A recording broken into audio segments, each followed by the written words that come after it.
तो जैसा मैंने अभी आपको बताया, महाभारत में अश्वत्थामा ने बदला लेने के लिए उत्तरा के गर्भ में पल रही संतान को ब्रह्मास्त्र के द्वारा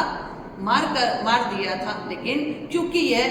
भविष्य के लिए बहुत ही लाभकारी संतान थी, इसलिए श्री कृष्ण ने इस संतान को गर्भ में ही फिर से जीवित किया। इसलिए इसे जीवित पुत्रिका जितिया उत्सव के नाम से माना जाता है। अब देखिए, मैं तो पितृवाई की बात करूंगी क्योंकि बहुत छोटे से नहीं, लंबे से अनुभव है मेरे, तो मैं अपना अनुभव बताना चाहूंगी। देखिए, ये एक रिपोर्ट है 2015 की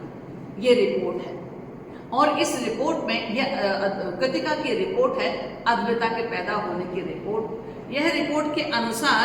27/5/15 को कृतिका जी अल्ट्रासाउंड के लिए गई, जिसमें डॉक्टर ने लिखा no fetal pole seen, no yolk sac scene.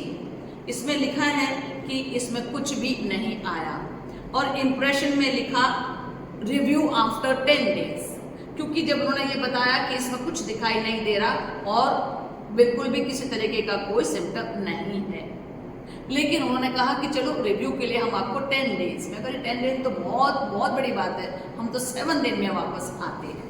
तो मैंने और पुत्री ने, कृतिका ने और उसके पति ने यानी मेरे पुत्र ने मिलकर के पत्र भी किए, अर्पण विधि का प्रयोग किया और दब करके प्रचार किया, और उसके बाद यह रिपोर्ट है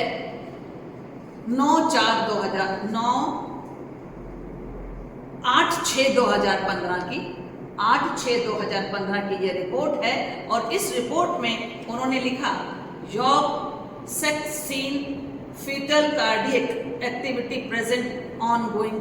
pregnancy। इस रिपोर्ट में उन्होंने ये बता दिया, ठीक है। तो ये पत्र,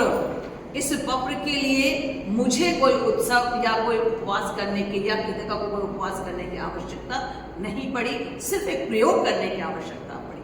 कि हमें ये प्रयोग करके